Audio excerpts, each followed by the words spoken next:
sabihin sa'yo. Meron akong tanong sa'yo. Tanga ka ba talaga? Tanga ka ba?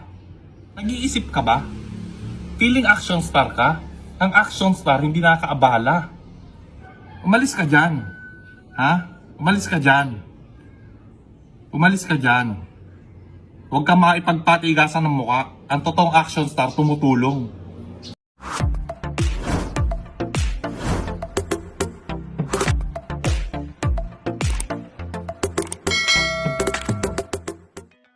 Hanggang sa ngayon hindi pa rin talaga natatapos ang issue patungkol sa ginawang video ng social media personality na si Rendon Lavador matapos nitong magbigay ng pahayag para sa kapamilya actor at direktor na si Coco Martin tungkol ito doon sa mga negosyanteng vendors umano na nawawalan na ng hanap buhay dahil sa ginagawang taping sa lugar mismo ng Quiapo at nakakaapekto rin sa hanap buhay ng mga drivers dahil sa matinding traffic. Sa nilabas na video ni Rendon Lavador marami ang umalma kung saan nagbigay na rin ng pahayag ang ilang cast ng Batang Quiapo gaya ni Smuglass at Basilio.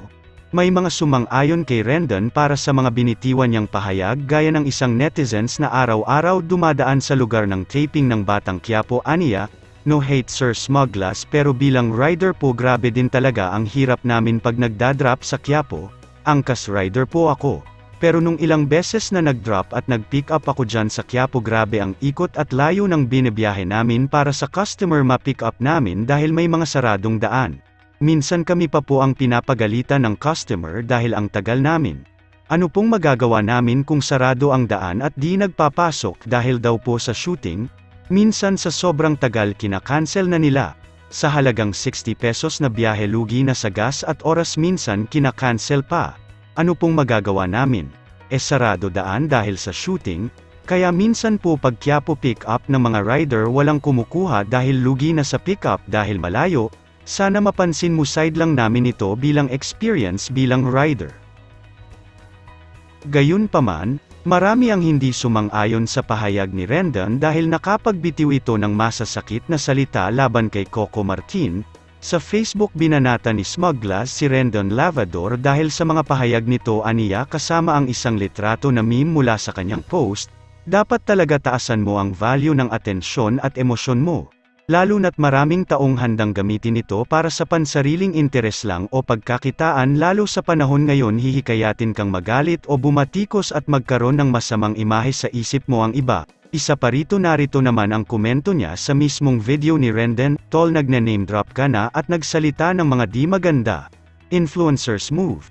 Paalala lang din hindi kami mga cartoons dito mga totoong tao kami sana kaya mo din siya sabihin ng harapan total malaki ka naman po pwede naman talakayin yang issue nang di ka nagbabanggit ng kung ano-ano sa tao at sa buong Batang Quiapo. Di nyo kami katulad na sa bawat issue lagi kayo nakasabit at maingay sa social media na kala mo mga superhero ng bansa. Wala ka naman maibigay na solusyon gusto mo lang pasiklabin ang galit ng ibang tao at ang gamitin ang konting di pagkakaintindihan para sa sariling interes mo. Kailan po ba yung sinasabi mong dadaan ka para maayos namin ang traffic?" Sa komento na ito ni Smuglass humirit na naman si Rendon na gusto niya lang ipaglaban ang mga vendors na naapektuhan dahil sa taping ng Batang Quiapo aniya, "Ipinaglalaban ko mga kawawang vendors na nagsusumikap lang. Wala akong pakialam kung sino yan, ang mali ay mali, kung hindi nyo maintindihan problema na nyo yan. Kumuha kayo ng sarili nyong studio para hindi kayo makaabala, public property ang ginagamit nyo sa personal na interest nyo.